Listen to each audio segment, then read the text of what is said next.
Cet homme a été condamné, mais la justice ne sait toujours pas quelle est sa véritable identité. On te raconte. Abonne-toi, on publie une nouvelle affaire tous les jours.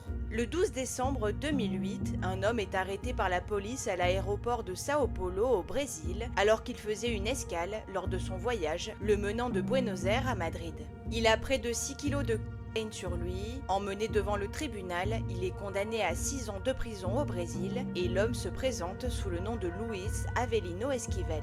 Libéré en mai 2012, il rentre en Argentine, mais un mandat d'arrêt international est émis à son encontre par Interpol car il est soupçonné de faire partie d'un vaste réseau de trafic de drogue. Il se retrouve une nouvelle fois devant le tribunal. Cette fois-ci, il est accompagné de 9 autres membres présumés du réseau. Les enquêteurs se rendent alors compte que l'homme ne peut pas être Luis Avelino Esquivel. En effet, cet homme existe déjà. C'est un père de famille qui travaille dans le recyclage des contenants en plastique. La police convoque alors cet homme, le véritable Luis, et prouve que c'est bien son identité. Devant les juges, l'accusé avoue que son nom n'est en effet pas Luis Avelino Esquivel.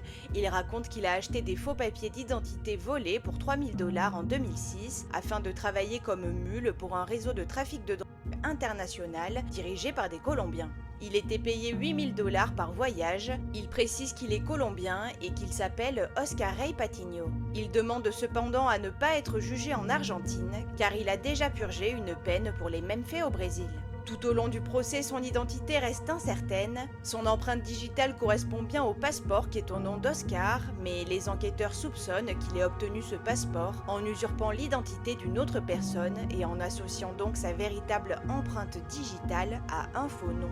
À la barre, les avocats de la défense ont plaidé les irrégularités de l'affaire, affirmant que le dossier reposait uniquement sur des écoutes téléphoniques qui évoquaient un trafic, mais ne reliaient jamais les 10 accusés entre eux, en ajoutant que les accusés n'avaient jamais été arrêtés en possession de drogue en Argentine. Finalement, le tribunal a condamné l'homme mystérieux à 9 ans de prison, en retenant les deux noms, Luis Avelino Esquivel et Oscar Rey Patiño, soulignant que son identité réelle n'avait pas pu être établie avec certitude.